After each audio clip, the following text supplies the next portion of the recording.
Educam en digital. Any 1987.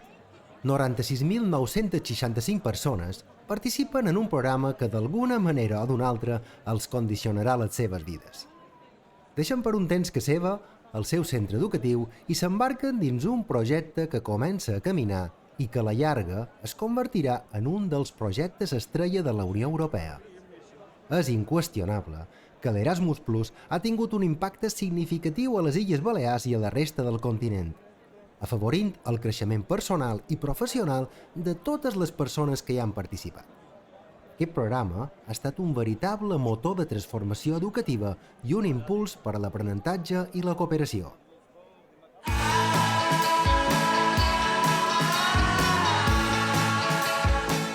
Bon dia a tots i a totes, som en Tomeu Parets i això és Educam en Digital, l'espai sonor d'Ivestim on parlarem de com les tecnologies digitals ajuden a millorar l'educació.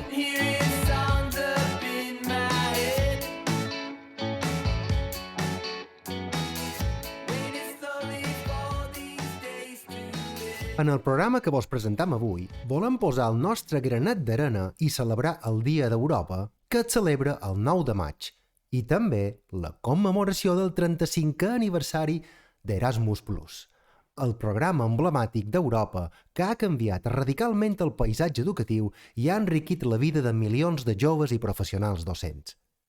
Avui volem explorar l'evolució d'aquest programa i l'impacte transformador que ha tingut en els centres educatius, el professorat i, com no, de l'alumnat. Erasmus Plus ha finançat milers de projectes educatius a tota Europa, afavorint l'intercanvi d'idees, coneixements i bones pràctiques entre els centres educatius. Des de petits projectes de mobilitat fins a programes de col·laboració més extensos, el programa ha impactat positivament en els centres educatius en tots els nivells d'educació. A través d'aquests projectes, els docents han tingut l'oportunitat de connectar amb altres professionals d'arreu d'Europa, compartir experiències i aprofundir en els mètodes pedagògics més innovadors. Vet aquí algunes xifres que ens ajuden a donar-li la dimensió que es mereix. Durant aquests 35 anys han estat més de 10 milions de persones les que hi han participat. 137 països estan associats al programa de mobilitat i cooperació i només en els darrers 2 anys hi ha hagut un total de 26.300 projectes impulsats per 125.000 organitzacions, amb atenció de 3,8 mil milions d'euros. En el cas de l'estat espanyol, només el 2020, 190 milions d'euros van ser destinats a finançar més de 2.360 projectes d'educació i de formació. El programa ha estat més que una simple experiència d'intercanvi. Ha obert les portes a la internacionalització de les escoles i ha creat xarxes de col·laboració i societat entre institucions educatives de tot el continent. A més, aquest programa ha tingut un impacte durador en el professorat, afavorint el desenvolupament professional i la millora de les seves competències pedagògiques.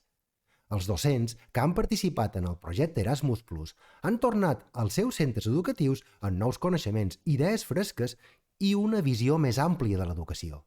Això ha tingut un impacte directe a les aules, permetent als docents implementar noves estratègies d'ensenyament i millorar la qualitat de l'educació a les Illes Balears. Pel que fa als estudiants, l'Erasmus Plus ha obert les portes a experiències d'aprenentatge internacionals úniques.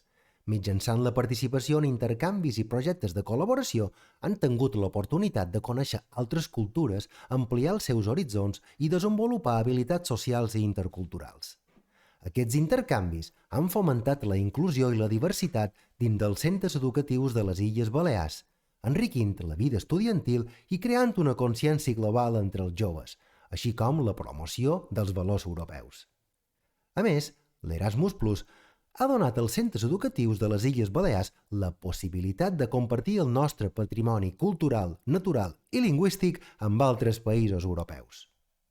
Després d'aquestes grans pinzellades sobre el programa, passam a donar la veu a diferents aportacions per conèixer de primera mà què és el projecte Erasmus Plus, quines modalitats té, què és l'acreditació, per què és important que els centres educatius apostin per la seva internacionalització, quin impacte té pels centres educatius i per la comunitat educativa participant en aquests projectes, etc.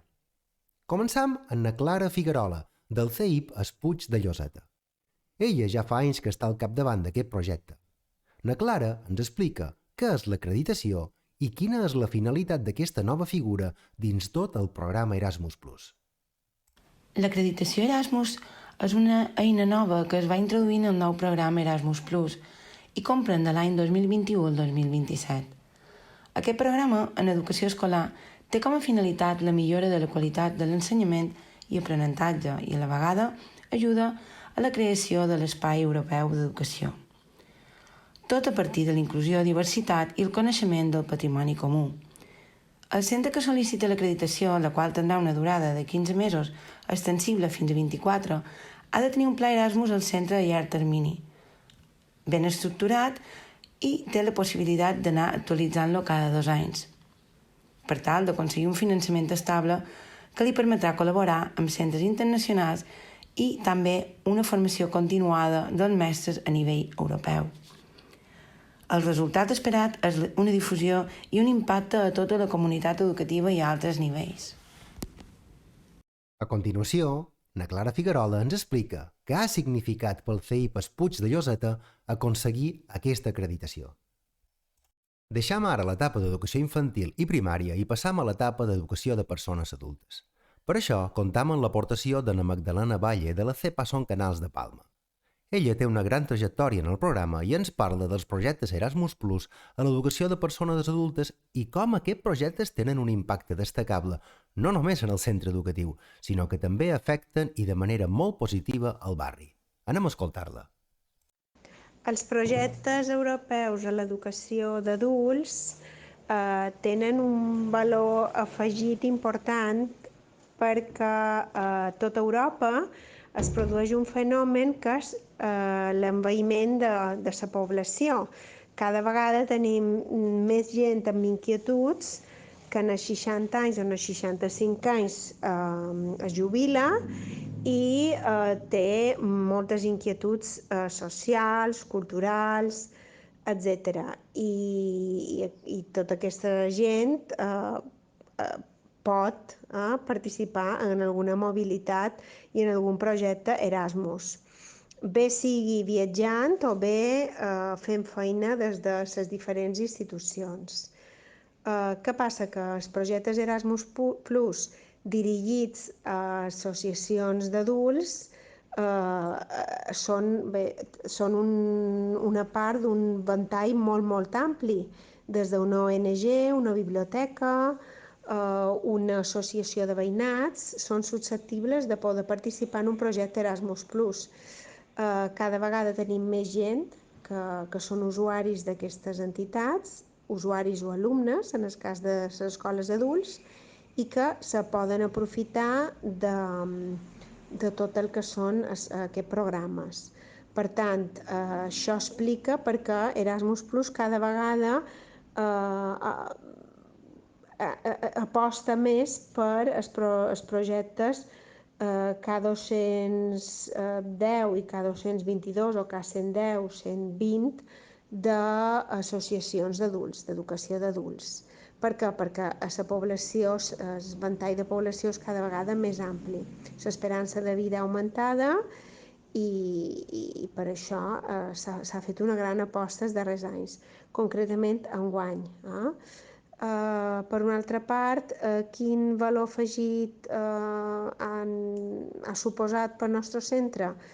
Mos hem obert un poc més en el barri, hem començat a fer feina en xarxa, mos hem visibilitzat moltíssim. Els darrers anys, amb els projectes de mobilitat Erasmus+, hem participat a congressos a Navarra, a Cantàbria, a Alacant, a Galícia, a Madrid 3 o 4 vegades, hem anat a Brussel·les a explicar els projectes, vull dir, mos hem un poquet hem posat el nom del CEPA Son Canals un poc en el mapa i mos hem visibilitzat que és un dels reptes, jo crec que és repte de les escoles d'adults. De fet, enguany crec que ja hi ha 6 o 7 escoles d'adults a Balears que comencen a participar en projectes Erasmus+, i hi ha hagut anys que érem els únics a CEPA Son Canals. Na Magdalena és també ambaixadora EPALE i ens explica en què consisteix la seva feina i què hi poden trobar també a la plataforma. Com a ambaixadora EPALE puc parlar d'aquesta plataforma com una plataforma molt dinàmica, amb moltíssims d'usuaris, molta gent està donada d'alta, en la qual participen experts, popes, de tota Europa, de tot el territori de la Unió Europea, més els països que participen del programa Erasmus+, sigui Turquia, sigui Noruega, fins i tot, per exemple, Sèrbia o Bòsnia i Hercegovina, per posar exemples, i participen i d'alguna manera se poden trobar articles, recursos, notícies de tots aquests països. En quant a relacionats amb l'educació d'adults i amb tot el ventall heterogeni que s'inclou amb el terme educació d'adults, que és com un calaix desastre en el qual hi ha moltes entitats heterogènies. Què poden trobar? Com he dit, no només recursos, notícies, blogs un poc interactius, sinó també, per exemple, grups de discussió. També és una eina molt bona per trobar socis, per cercar socis, per trobar informació sobre projectes europeus, bé siguin success stories o bé projectes de temàtiques que ens interessen. Amb una paraula, és una plataforma molt interactiva, dinàmica i a la qual trobam notícies de gran qualitat.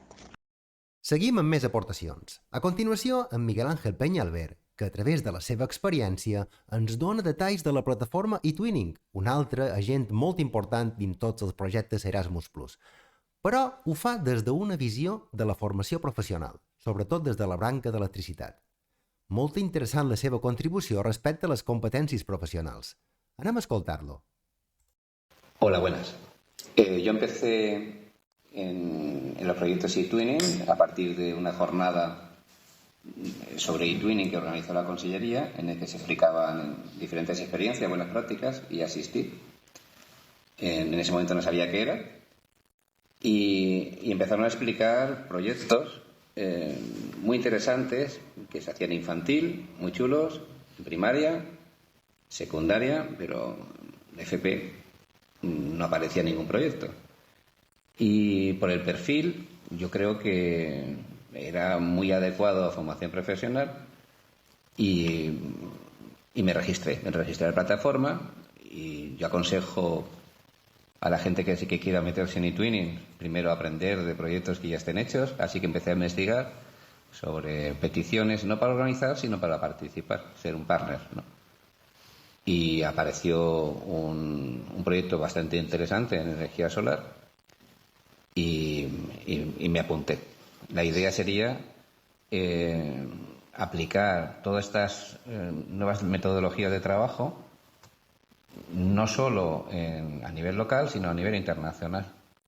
Y sobre todo para desarrollar lo que son las competencias transversales de los alumnos. La idea es que se acostumbren a trabajar en entornos cambiantes. Es un poco, ahora nos ha llegado una oferta de trabajo de una empresa, la tengo aquí, que pide, pues eso, ¿qué buscamos? Grado medio de formación. Pero luego piden un par de cosas. Personas resolutivas y con capacidad de adaptación a entornos cambiantes. Y luego capacidad de trabajar bajo presión. Estas cosas nosotros, quizá a lo mejor la manera de metodología que tenemos no es la más adecuada para que se acostumbren a trabajar en entornos cambiantes. Entonces, ¿qué mejor que hacer una unidad didáctica? Nosotros ya estamos pensando en trabajar por retos y unir el trabajo por retos y hacer una unidad didáctica en el cual no hagas todas las partes tú, sino que otras partes lo hagan otras personas, pues siempre es interesante. Eso con eTwinning se puede hacer. Se puede hacer y que las otras personas sean en otros países y tener un elemento común, trabajar por grupos interdisciplinares y sobre todo que cada grupo haga una cosa diferente. Coordinarse y saber que en una empresa no vas a hacer todo el trabajo, sino que es un equipo y acercarnos a la realidad del mercado de trabajo. Miguel Ángel, conta'ns l'experiència que vareu tenir amb el projecte que va coincidir de ple en la pandèmia i el confinament. Com va ajudar eTwinning a l'alumnat participant? Bueno, en este caso era nuestro primer proyecto, ya actuó Murphy y entró la pandemia. El proyecto empezó en octubre con una periodicidad semanal. Nos echaba una mano el departamento de inglés, que hacía un poco como de coordinación para los grupos internacionales. Era un proyecto con 5 países, era Croacia, Serbia, Suecia, Turquía y nosotros. Y se hicieron pues diversos grupos formados por parejas de 3 países diferentes. O sea que había algunos que trabajaban con Croacia y con Turquía, otros trabajaban con Serbia, otros trabajaban con los suecos y con cosas diferentes. Difícil de coordinar, pero era un reto, ¿no? Eso, junto con la metodología que también trabajamos nosotros por retos, pues iba funcionando. La cuestión que en marzo nos llega el cierre, la pandemia mundial, y claro, el tema de no poder avanzar en materia, porque aquí se pararon todo el tema de las programaciones didácticas, no se sabía muy bien qué se tenía que hacer, hacía que este proyecto también quedara de manera secundaria. Era un problema, no sabíamos cuándo íbamos a volver. Y bueno, empezamos siguiendo el proyecto, pero yo pensaba pues que al final iba a quedar de manera secundaria y se iba a anular. Pues fue todo lo contrario. Los alumnos lo vieron como una manera de engancharse. Se siguió trabajando. Hubo países, por ejemplo, Turquía y Suecia, que por temas de problemas técnicos o por otros problemas abandonaron el proyecto. Pero con los croatas y los serbios decidimos tirar adelante como una actitud de resiliencia ante estos problemas, y les sirvió a los alumnos también como una motivación. Ellos nos contaban de que el seguir en el proyecto les vino muy bien pues para tener un objetivo durante el día y empezaron a hacer cosas bastante interesantes. La cuestión que estos alumnos, también hay que decir que son alumnos de grado medio, son alumnos en segundo. Esos alumnos solo le quedaba hacer la formación en centro de trabajo, que evidentemente con el tema de la pandemia pues de alguna manera se iba a convalidar. O sea que titulados estaban. No había ninguna necesidad en el proyecto. Y esta manera de trabajar, esta manera de hacer equipo, pues ayudó a que tiraran adelante con el proyecto. Empezaron a hacer cosas de bastante calidad. Como ya trabajamos en el proyecto de eTwinning de manera online, pues fue sencillo seguir con la videoconferencia, seguir con los trabajos comunes, seguir con todas estas aplicaciones que se hacen de compartir datos a nivel, estés donde estés. No cambió la metodología. Y acabaron el proyecto y obtuvieron luego el sello nacional, y más adelante, cuando se tienen premios a nivel nacional en diferentes países, sí, creo que hay que tener premios nacionales en 2 países diferentes, pues obtienes, si tienes los puntos adecuados, el sello internacional. Arriba ara el torn de na Joana Garau i de Neva Vives, assessores d'Ivestim. Elles són les coordinadores dels nostres projectes internacionals. El Centre Ivestim, malgrat tenir una curta vida, té una trajectòria intensa dins els programes Erasmus+. Escoltam a Neva Vives, que ens dona detalls sobre el projecte Steaming for the Future. Així és.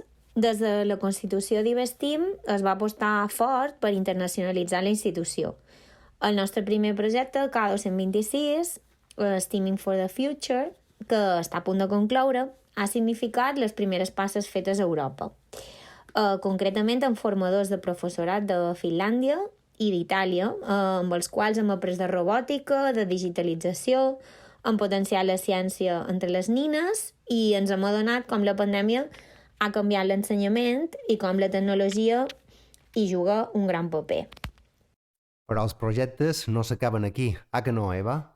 Efectivament, vàrem demanar un altre projecte K2, anomenat Science, That's a Good Story, amb 2 centres d'Itàlia i l'escola de primària CEIP Pare Bartomeu Pou, del Gaida, on han treballat plegats durant un any en el disseny de situacions d'aprenentatge de robòtica amb el fil conductor dels invents fets per dones científiques. Ha estat el primer projecte Erasmus per ells i per nosaltres ha estat molt enriquidor aprendre d'una escola pionera en robòtica com són ells. El curs passat, a la vegada, varen demanar un projecte a cada un perquè l'equip d'Ivestim pogués formar-se a Europa en els centres més punters, bé sigui amb job shadowings o mitjançant cursos específics com els de l'Aula del Futur, metodologia per projectes, entre altres. Què en destacaries d'aquest curs escolar 2022-2023? I jo crec que la cirereta del pastís en aquest curs escolar ha estat aconseguir l'acreditació K120, que ens garanteix poder seguir fent mobilitats, rebent experts europeus i acollint professorat en job shadowing. Aquesta part l'han potenciada molt durant aquest curs escolar, cosa que ha fet que molts de professors d'arreu d'Europa hagin visitat les aules de les Balears i hagin pogut intercanviar bones pràctiques. Fins i tot alguns han demanat nous projectes Erasmus Plus amb escoles d'aquí. I per què s'haurien d'animar els centres educatius de les Illes Balears a participar en projectes Erasmus? Erasmus Plus enriqueix les institucions i les persones, facilita intercanvis de bones pràctiques i millora la qualitat de l'educació. Les prioritats del programa Erasmus Plus posen en valor la inclusió i la diversitat de l'alumnat. El programa enfatitza també la necessitat de la transformació digital dels centres, l'educació en la protecció del medi ambient i valors comuns de la vida democràtica i participació ciutadana. Faim ara una petita pausa i donem pas a la píndola tecnològica d'aquest capítol. Escoltam en Miquel Nebot, que ens dona un consell ninja digital per tenir correctament allotjats els nostres arxius al núvol. Endavant, Miquel, t'escoltam.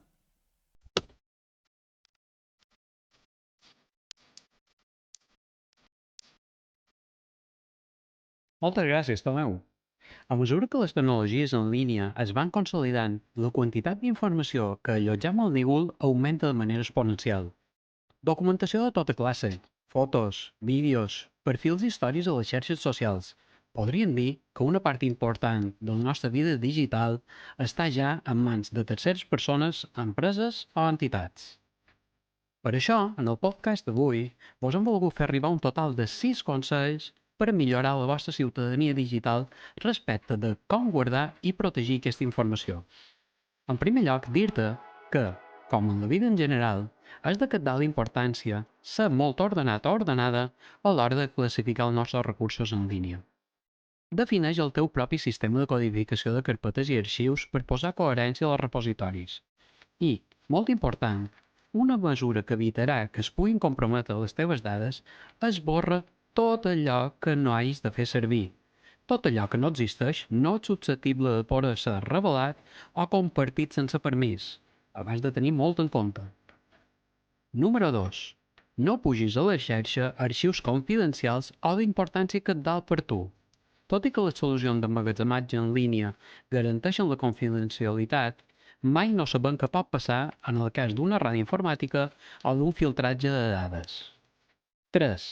Molt relacionat amb el consell anterior, fet sempre còpies de seguretat seguint la regla del 3-2-1.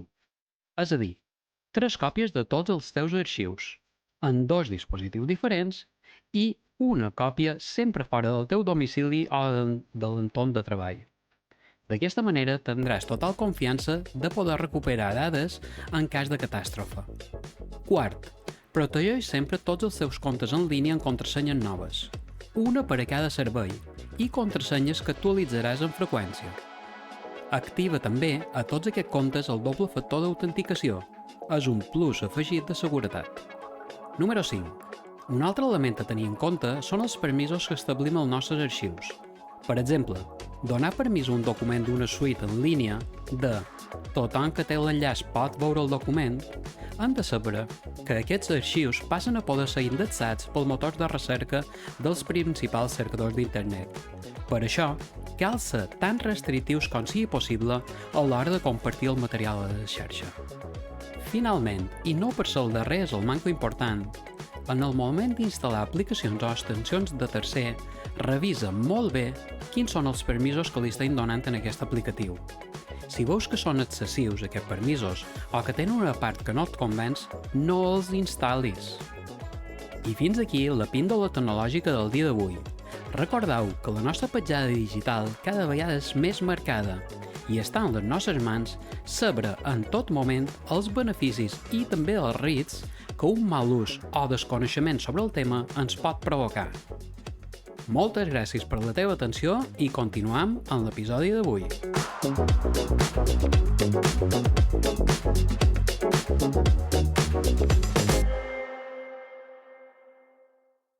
El nostre darrer convidat és n'Òscar Millán, assessor docent del Servei de Llengües Estrangeres i Projectes Internacionals i també coordinador del projecte Erasmus Plus del Consorci EuroFP Balears 6, de la Conselleria d'Educació i Formació Professional.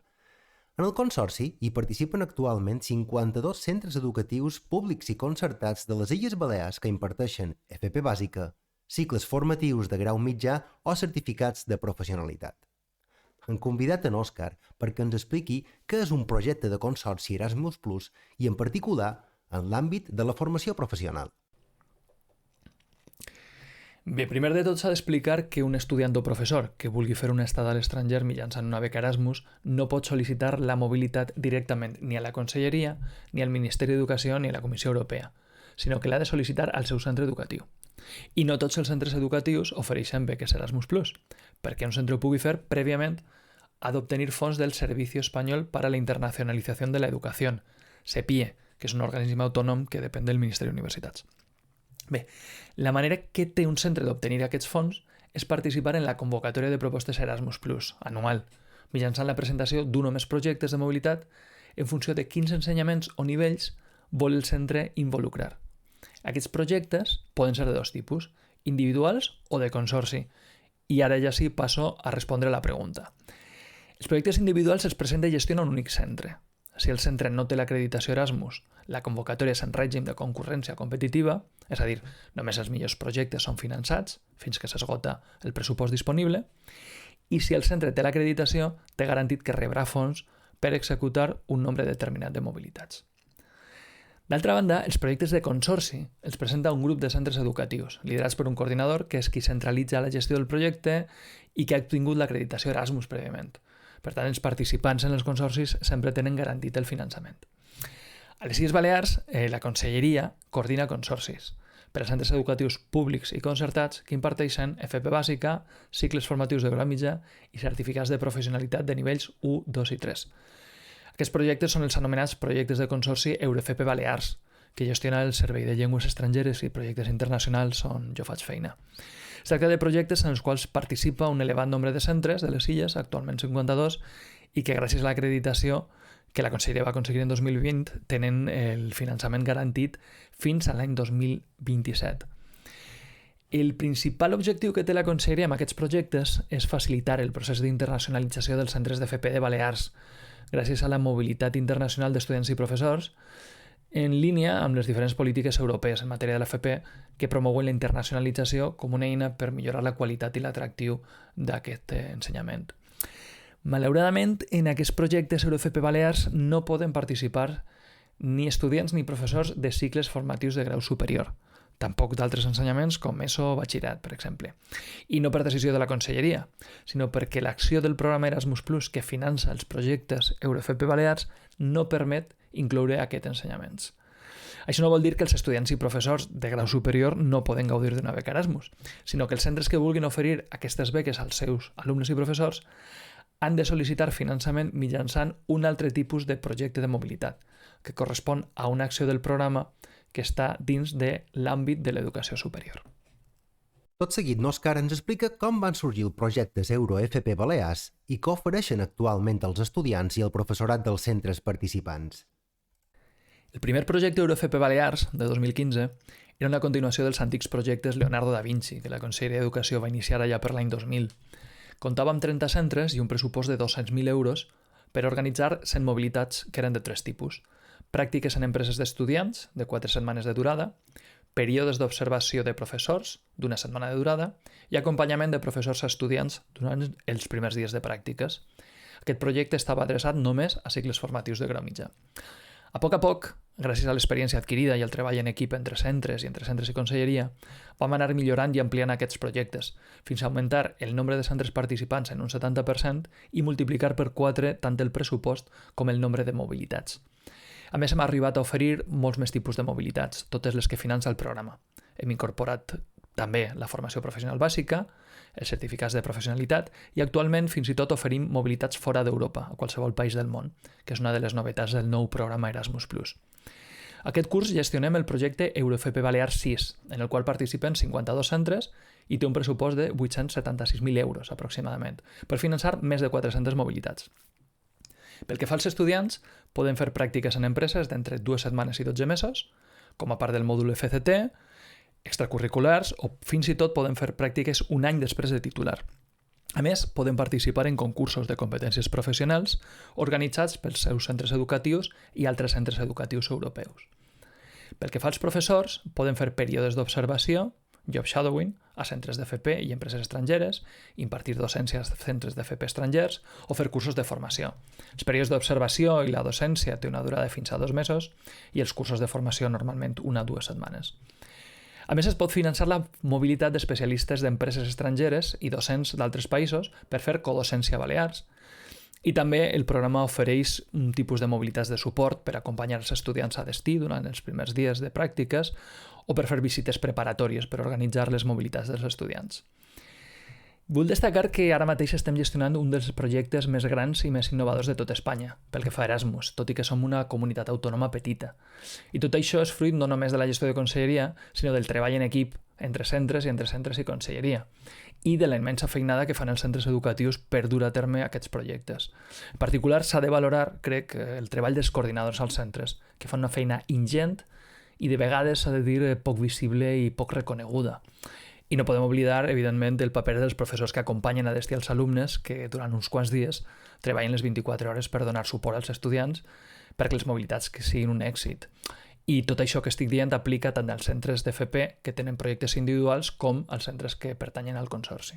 El paper del professorat és clau i no està de més que en destaquem el seu paper dins aquestes mobilitats d'alumnat. Anem ara als avantatges dels centres educatius. Què significa per a ells participar en un projecte del consorci? Els projectes EuroFP Balears es van dissenyar inicialment perquè els centres més petits, sense capacitat de gestió o sense experiència en el programa Erasmus+, poguessin començar el seu procés d'internacionalització mitjançant la mobilitat d'estudiants i professors. Si bé és cert que actualment hi participen centres de tota mena, inclosos centres molt grans i centres integrats, que decideixen romandre al consorci pels avantatges que els suposa. Entre aquests avantatges, en primer lloc, cal destacar que el centre educatiu té garantit que rebrà finançament per oferir beques al seu alumnat i professorat, gràcies a l'acreditació de la conselleria. A més, com es tracta d'un consorci amb molts centres participants i d'àmbit regional, té un nivell de finançament mínim garantit prou elevat. La darrera convocatòria, per exemple, era de 450.000 euros. En segon lloc, la conselleria s'encarrega de la preparació i justificació del projecte, cosa que requereix coneixements molt específics i que hi ha molta feina burocràtica i responsabilitat als centres. A més, forma els coordinadors de centre perquè duguin a terme la seva tasca, que a voltes és prou complexa gràcies a tota l'experiència acumulada durant aquests darrers anys. Finalment, els centres passen a formar part de la xarxa de centres que formen part del consorci, a la qual poden treballar en equip per a l'organització de mobilitats, cercar contactes a l'estranger, resoldre dubtes, acompanyar els participants a destí, etc., sempre amb el suport de la conselleria. Els centres nous es poden beneficiar tant de l'experiència de la conselleria com dels centres participants. En definitiva, un projecte de consorci d'aquest tipus ofereix als centres una descàrrega molt gran de feina burocràtica. A més, els assegura rebre finançament per oferir beques, la possibilitat de treballar en equips amb altres centres i el poder aprofitar l'experiència tant de conselleria com d'altres centres en la gestió dels projectes i en la gestió de les mobilitats. Moltes gràcies, Òscar. Per acabar, per què no ens expliques quins serien els reptes que té per endavant els projectes EuroFP Balears? Un dels reptes que tenim ara és poder mantenir aquest creixement exponencial. I per aconseguir-ho, aquest curs hem fet un canvi de model de gestió i una aposta molt ferma per la digitalització, la simplificació i l'automatització de la gestió documental, que ens ha permès estalviar molt de temps de gestió tant a la conselleria com als centres, així com minimitzar les errades i donar més autonomia als centres, sempre en benefici dels participants. Un altre repte és continuar sent un consorci capdavanter en l'àmbit estatal dins del programa Erasmus, en línia amb les prioritats del programa, cosa que és possible gràcies a la implicació i bona feina dels centres que participen en aquests projectes i tota l'experiència acumulada. Els darrers anys hem fet una aposta molt ferma per la innovació dins dels consorcis i hem fet diverses proves pilot, gràcies a les quals hem implementat nous tipus de mobilitat, com per exemple les mobilitats d'estudiants de fins a un any de durada, que evidentment tenen un impacte espectacular en la millora de competències professionals i personals dels participants, les mobilitats de FP bàsica, la inclusió dels certificats de professionalitat al projecte, les mobilitats entrants de personal especialitzat d'empreses estrangeres per fer codocència aquí a Balears, o la participació en concursos de competències professionals organitzats entre centres d'FP estrangers i de Balears. Són diferents dels concursos Skills oficials. Aquests dies, a més, estem immersos en l'organització d'una nova prova pilot, que és la mobilitat de docents del tipus Oportunitat Digital, una novetat del programa Erasmus Plus 2021-27. I a més la mobilitat és al Canadà, que és una altra de les novetats que inclou aquest nou programa Erasmus. A finals de maig, 18 professors de 18 centres del Consorci duran a terme períodes d'observació d'aquest tipus, Oportunitat Digital, a centres d'FP de Calgary, per millorar les seves competències digitals, tant per a la pràctica docent com per a contribuir a la digitalització dels seus centres. Aquestes mobilitats han estat organitzades pel Servei de Tecnologies de la Informació a l'Educació de la Conselleria i pel CEP IBESTIM, amb el suport del Servei de Llengües Estrangeres i Projectes Internacionals com a coordinadors del projecte. I contribuiran a una de les 4 prioritats del programa Erasmus Plus 21-27, que és la transformació digital, d'acord amb les prioritats estratègiques del Pla d'Acció d'Educació Digital 2021-27 de la Unió Europea, que és una iniciativa de la Unió per donar suport a una adaptació sostenible i eficaç a l'era digital dels sistemes educatius dels estats membres. I fins aquí el 4 capítol del podcast Educam en Digital, l'espai sonor d'IBESTIM on parlam d'educació i de com les tecnologies digitals poden ajudar el nostre alumnat. En aquest capítol, el guió ha estat responsabilitat de Neva Vives, na Joana Garau i jo mateix, Tomeu Parets, que també hi he posat la locució. A la part tècnica, en Miquel Nebot és qui ha editat i produït aquest capítol. A més, en aquesta ocasió hem comptat amb la col·laboració de na Clara Figuerola, na Magdalena Valle, en Miguel Ángel Peñalver i n'Òscar Millán. Ens acomiadam amb l'esperança que els continguts i les reflexions recollides en aquest podcast hagin estat interessants. Vos convidam a seguir escoltant-nos. Ens podeu trobar a totes les plataformes i des d'aquest capítol també a podcast.cat, una plataforma que vos convida a visitar i que recull tots els podcasts que es fan en la nostra llengua. Fins al proper capítol!